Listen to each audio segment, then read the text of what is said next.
Good morning, everyone. Welcome to Power Sessions on a nice sunny day.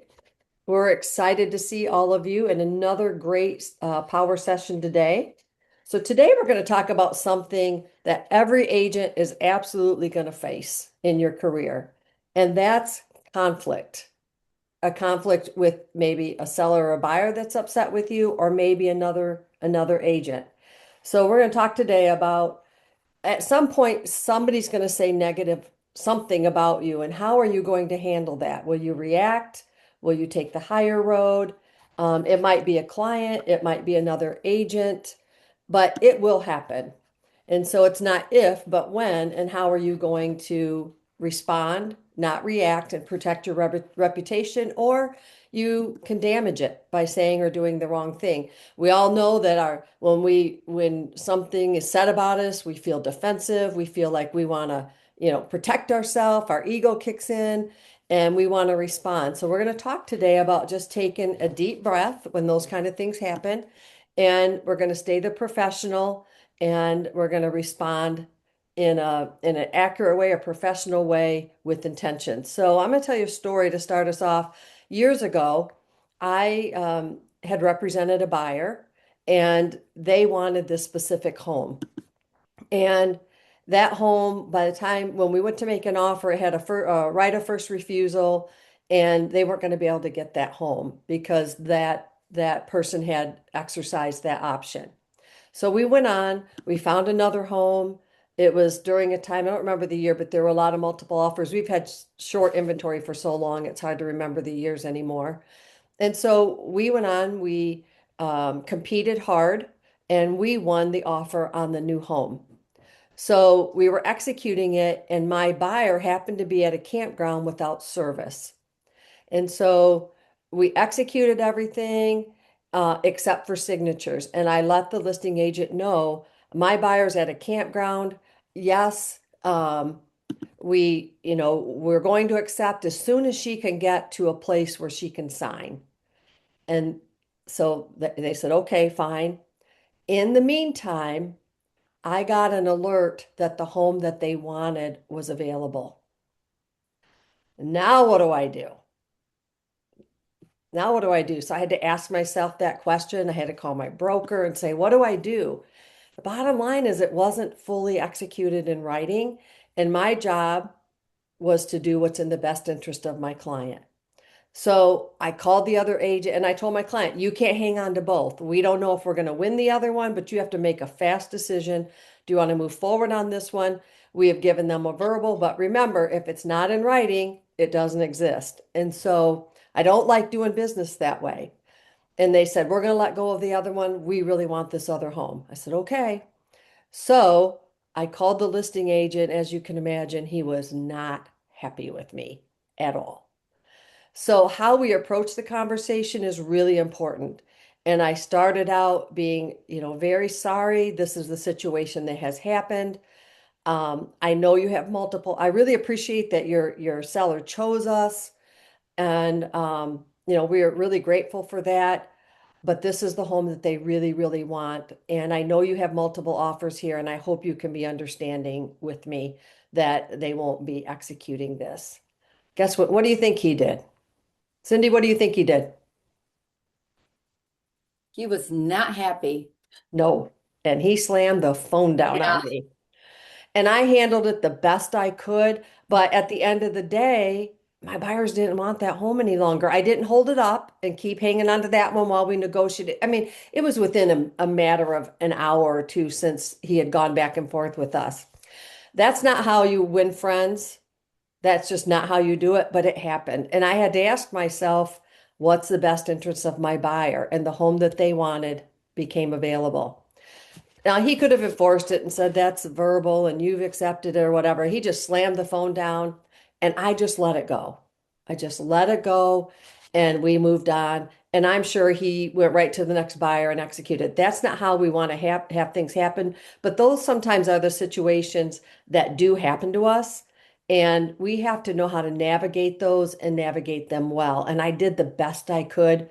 and he wasn't happy. I don't believe he went on to slander me. If he did, I don't know about it, but I do business here so that when I write an offer for my client, they know that Kim Anderson is going to walk in ethics. She's going to take the high road, and you can take her offers because they're going to get closed. I don't like that situation. Cindy, have you ever had that happen before? Oh, yeah, I have. And you're right, Kim, it's all in how you handle it. And you have to remember that the agent community is small. So you're probably going to deal with these agents again. But yeah, I had a situation, I had a listing, and we had showings in that. We ended up getting an offer, cash offer, no inspections, 50 grand over list. And this was a pretty high priced property.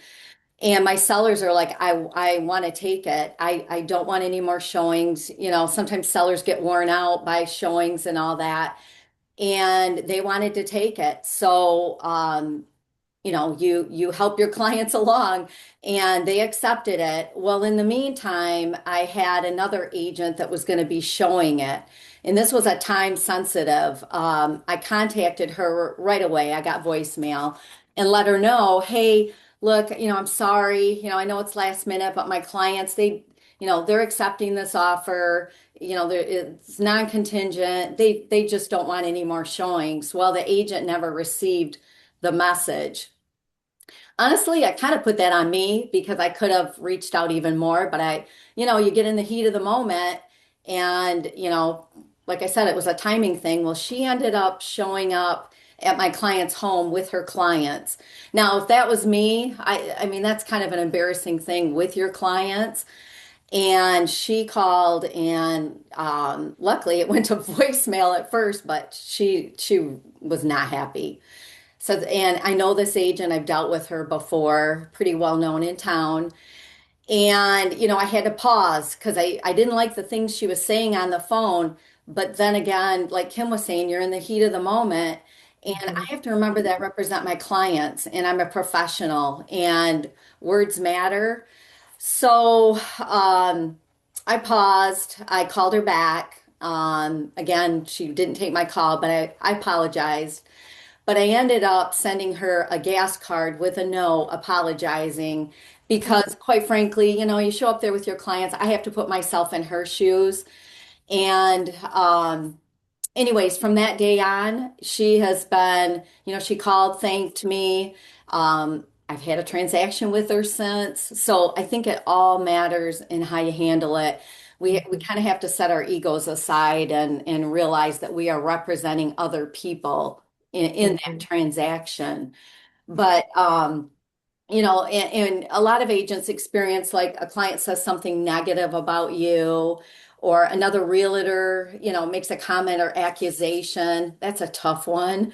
Mhm. Emotions rise quickly. You kind of feel the need to defend yourself. Not a good thing. Whenever you're defending yourself, you really hurt your negotiating power too. Mhm. Usually it's from a miscommunication or a misunderstanding. Um, and like I said, if you react emotionally, it's probably not going to end well. We Mhm. really have to control that and remember that we're professionals. And the ego thing is kind of where us as agents hurt ourselves.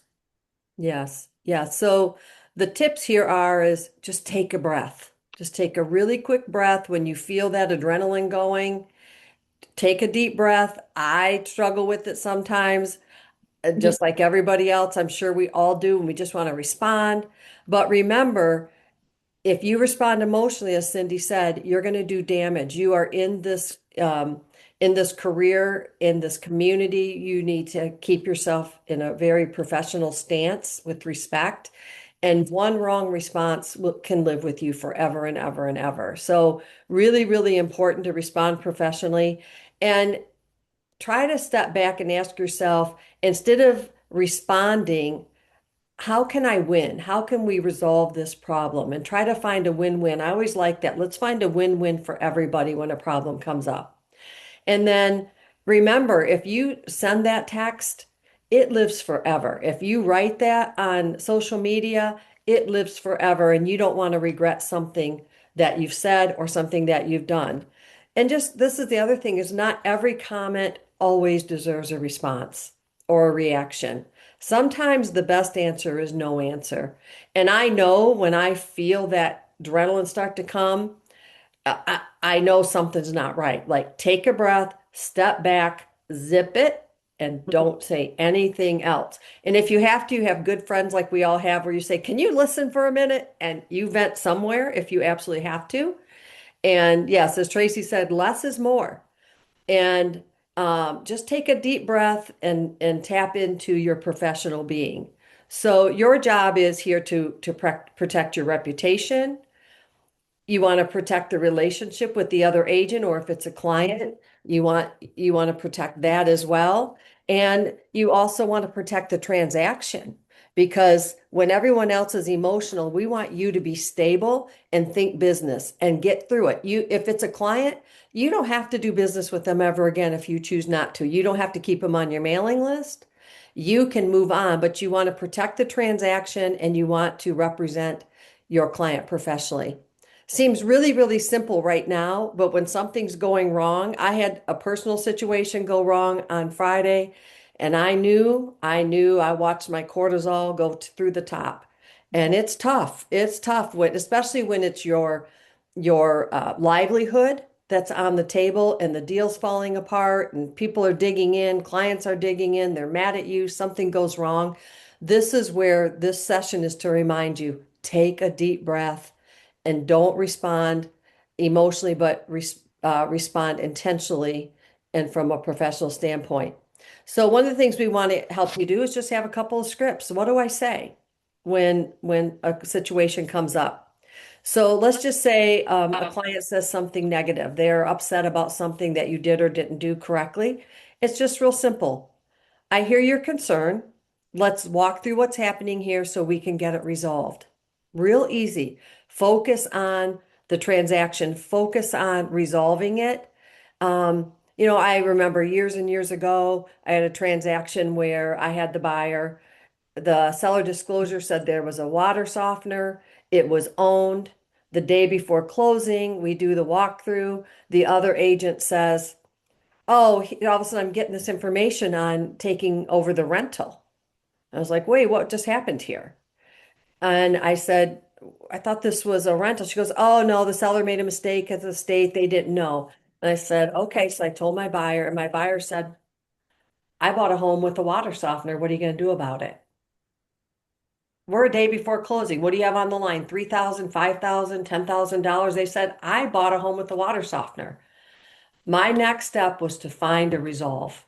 So I went back to the listing agent. She said, "No, we've already given you mold remediation. We've given you radon. We've given you this and that. And no, I'm not doing it." So now what do I do? Let the transaction fall apart over a water softener? So that's when you need to be a really good negotiator. So the first thing I looked at is this water softener was very old. So that was to my favor. And then I asked my buyer, "What will it take to make you happy? What do I need to do?" Guess who bought the water softener? I did. And the other agent absolutely did not contribute. But in that moment, I made sure that was right. So think about the things that you can do to keep your transaction together. Yes, we work hard, but yes, we make a lot of money. And you should be holding some portion of your income back for those kind of situations so that you can move forward. Cindy, what do you have? Well, I have a really good script, Kim. When you feel triggered. I wish I would have had these for a couple of my transactions, but anyway, Yep. okay, so if when you feel triggered, just an example, you could say something on the fact that, hey, let me take a moment to review everything so I can give you a clear and accurate answer. I'll get back to you. There's never anything wrong with saying, hey, I'll get back to you. Hmm. If you don't know the answer or you're flustered, I'll get back to you is your saving grace. Yes. Or just don't respond immediately. Take a breath. I need to do that more. It's not about defending yourself. Again, we talked about when you're in the defense position, you're going to lose. It's just not Hmm. a good place to be. Um, it puts you in a weak position throughout the whole transaction. So you're kind of backtracking through that transaction. You're the leader. You're representing your client, so you don't want to be in that position. And then we also remember, like Kim said, we need to stay Hmm. professionals. Um, and something on the lines of, my goal is to make sure we keep this moving forward in the best way possible for you. So they know that you have their best interest in mind. Hmm. Yeah, that's good. Yeah, and the next one is when someone says something negative, like Cindy already, her example was she missed it. She didn't cancel that showing, and she just said she reached out, let me try to clarify, let's make sure we're on the same page, and she sent a gift card. Be the bigger person, take the higher road, and sometimes, as she just said, just don't respond and take a minute to gather yourself before you go back. Yep. And remember that not every comment needs oxygen, Hmm. meaning you don't need to respond to every comment. And don't, oh, very, very important, don't involve your clients in the emotional Yes. or negative talk about the other agent or client. Please don't do that. I've had that happen to me. It's not a good feeling, but again, you're not going to win. You're going to involve. So every time you're trying to negotiate for your clients, you're always going to be defending why they should do this. And now that you've already talked negative about the other agent or the other client, it's a tough position to be in to win for your clients. And then just remember to pause before responding. Do not react immediately. Give yourself space. Take a minute and assess the situation before responding. Is it emotional or is it factual? Or did it just hurt your feelings and you're trying to, again, defend yourself? And does it require a response? Right. So we've said that over and over a few times. You're getting the point. Take a breath, make sure it's factual, just settle down for a second.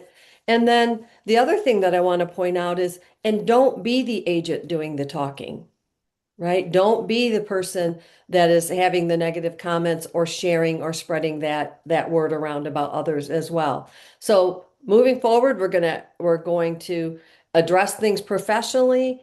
We're going to take a breath. We're going to be intentional, and we're going to put that in writing. Whatever we are negotiating, remember, get it clarified. And if you come to a new agreement, put it in writing. And and just remember that these are the times that your reputation is built. And these are the times when things aren't easy, maybe things are tense. And this is when you have to stop and think for a minute. I got to tell you, the other day I was in my car talking to a friend and I was not in a good place. And I made a comment and I was all lit up. And that friend said, Kim Anderson. I was like, wait, what are you doing? Right. I was in traffic and I wasn't responding well. And they said, Kim Anderson, take a breath. And I was like, okay, Kim, take a breath, right? It wasn't anything to do with real estate, it was just personal. So I think we always need to be reminded. And then in closing, I want to tie this into another situation is um, yes, Tracy says taking a breath keeps emotions from driving the outcome. That's very, very good. Because otherwise the outcome it will never be good. It just not, you'll react, they'll react. It will continually just escalate, and you want to slow that down and stop that train from going to the wrong station, right? That's a Tracy Johnson uh, line there. Stop that train from going in the wrong direction. So I'm going to pivot a little bit and tell you another story and tie this in to another situation. I had a very, very, very, and I say very with the capital S, at capital V, an exclamation point, like very, very difficult. And I had the seller, and she was hard. And so what happened during this transaction is there was a buyer from out of state buying her home on the lake. And I just kept overcoming, trying to diffuse her and keeping that transaction moving forward. We had some private road issues to overcome. We needed to fix this easement issue, and there were attorneys involved. And anytime you have attorney involved, we know that it's probably not going to be very easy. So what happened is this moved along. We kept solving. At one point, I even had to bring in one of the deal doctors to say, I need you to step in and help me with my client. I will pay you. But guess what happened? She got leverage. You want to know where she got leverage? At the last minute, the buyer decided that they wanted to move the transaction into their LLC. Guess what happened, my seller? She sat back and gloated and said, I'm not doing it. And so for her to do it, he had to pay her. So I'm transitioning a little bit to get the second topic in here about how do you transition to an LLC? There are rules for changing. And in this situation, this in every situation, so you have a buyer, they come along, they buy it as Tracy Johnson, right? Then you go along, and all of a sudden you get this word from the buyer's agent, hey, my buyer wants to put it into their LLC. Can the buyer just put it in their LLC? They have to request it. Both buyer and seller have to agree. That's right. So in my case, my seller said, nope, I've been waiting for leverage and I just got it. So that took me to another level of negotiating. And at that point, it was getting to where I couldn't get this seller to work with me when I did pay Eric to come in and help me. And so I want to remind you of this, that when you have a seller or a buyer that changes from Tracy Johnson to Tracy Johnson LLC, the seller does need to give permission for that. Buyer and seller do have to agree.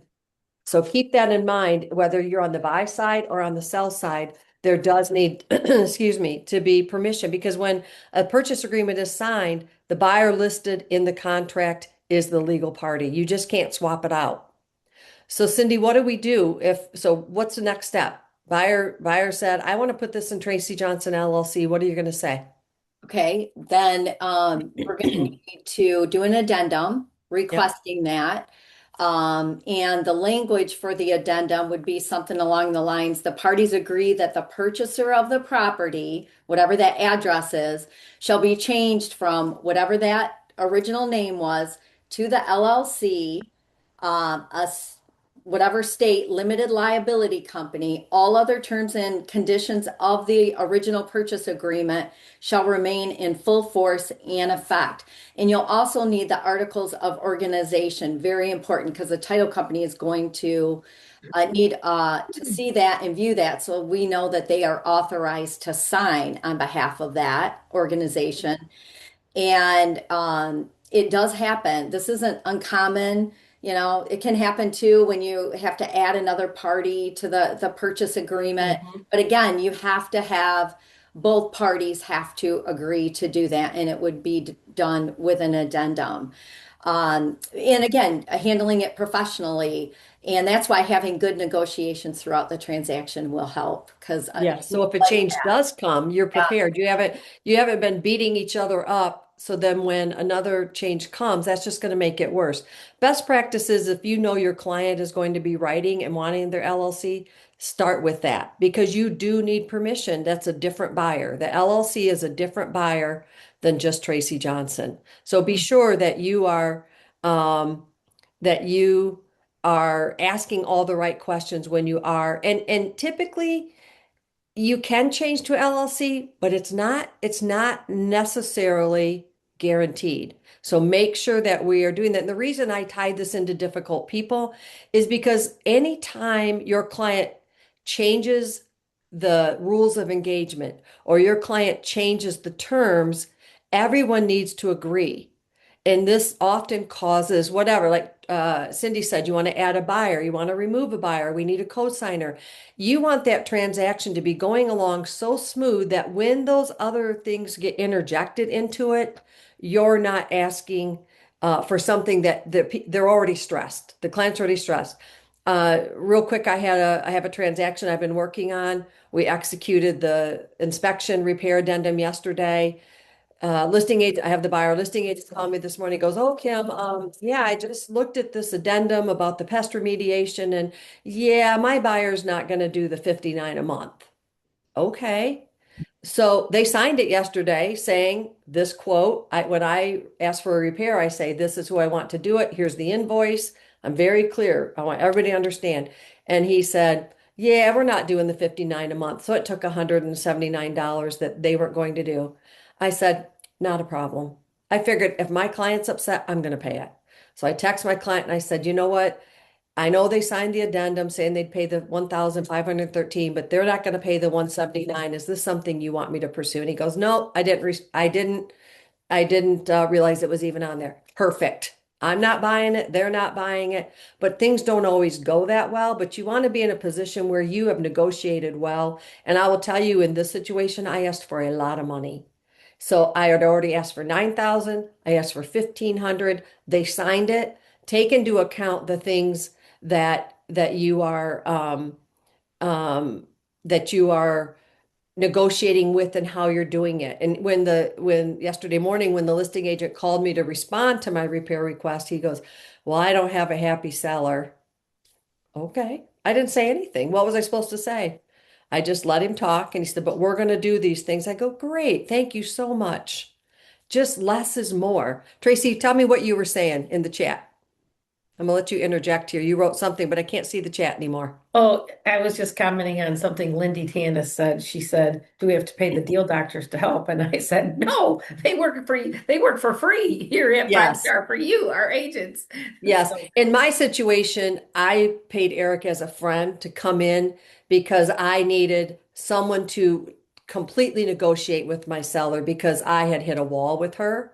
And I just said, "Eric, I'll give you X amount. Please come in, help me do this." We had some legal language. And as Tracy said, typically yes, the deal doctors, you don't have to pay them. I wanted direct access with my client. I wanted to introduce him to help me get this closed because I didn't think I was going to get it closed. So I paid him as a fellow agent, not as a deal doctor. So thank you for clarifying that. What a So smart thing to do, though, Kim. You were able to make that decision and you didn't let your ego get in the way by having somebody else help you because you knew the negotiations with your client were a little tense. So mhm. that's great.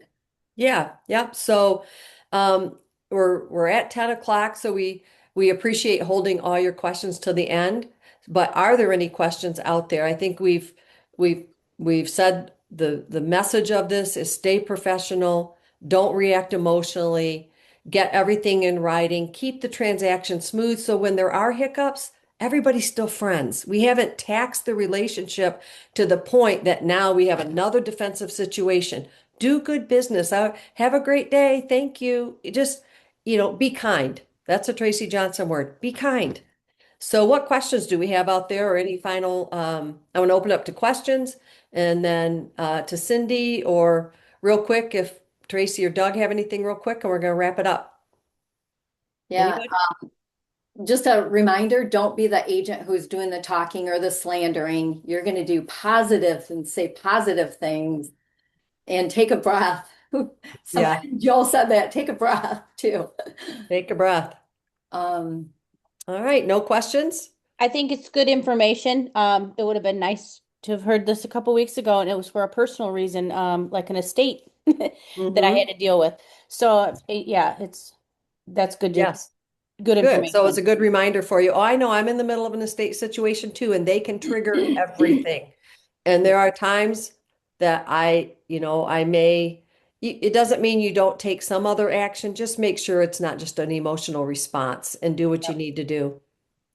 All right, everybody. Well, thank you for being here. We hope that you are enjoying these power sessions. I know we do, and we like getting these little nuggets to you so you can, just be the top agent in your community and do good business, get your transaction closed, and go scream at the wall if you need to. Just don't let everybody else hear it, right? or call broker support if you need somebody, if you need a pep talk. All right, everybody. Well, have a great day. And if you need broker support or deal doctors, give us a call. Thank All you. right. Thank All right. you. See you later. Bye.